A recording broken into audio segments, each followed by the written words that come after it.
మా అడ్రస్ వచ్చేసి కాకినాడలో ఇంద్రపాలెం లాకిల్ దగ్గర ఐడియల్ కాలేజ్ పక్కనే ఉంటుంది, సామర్లకోట రోడ్డులో. మా దగ్గర dry cloth hangers manufacturing unit అనేది కంప్లీట్గా ఉంది. మేము ఈ విధంగా డ్రై క్లాత్ హ్యాంగర్స్ అనేవి ఫుల్ ఫిక్స్డ్గా తయారు చేసి పంపిస్తాము. ఇట్లా జిందాల్ స్టెయిన్లెస్ స్టీల్ పైప్తో మేము తయారు చేసి ఇస్తున్నాము. వీటిలో సైజెస్ అనేవి 4 ఫీట్ నుండి 8 ఫీట్ వరకు అవైలబుల్ ఉంటాయి.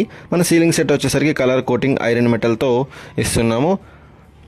సీలింగ్ సెట్ అనేది ఈ విధంగా హెవీగా ఉంటుంది. అట్లాగే బ్రైడెడ్ నైలాన్ రోప్ అనేది ప్రొవైడ్ చేస్తున్నాము. అదర్ ప్రోడక్ట్ చూసినట్లయితే పీవీసీ సీలింగ్ సెట్స్ అనేవి ఈ విధంగా ఉంటాయి. నార్మల్ నైలాన్ రోప్ అనేది వాళ్ళు ప్రొవైడ్ చేస్తూ ఉంటారు. మా దగ్గర నుండి ఆర్డర్ చేయాలనుకునే వాళ్ళు ఏపీ అండ్ తెలంగాణ ఎవరైనా కూడా ఆర్డర్ చేయొచ్చు. ఇవి హార్డ్వేర్ షాప్ వాళ్ళు కానివ్వండి, అల్యూమినియం వర్క్ షాప్ వాళ్ళు కానివ్వండి, వుడ్ వర్క్ వాళ్ళు కానివ్వండి, ఎవరైనా కూడా ఎనీ టెక్నీషియన్ ఎవరైనా కూడా మా దగ్గర నుండి ఆర్డర్ చేయొచ్చు. మా దగ్గర నుండి డీలర్షిప్ డిస్ట్రిబ్యూటర్షిప్ పొందాలి అనుకుంటే కాల్ చేసి ఆర్డర్ చేయొచ్చు.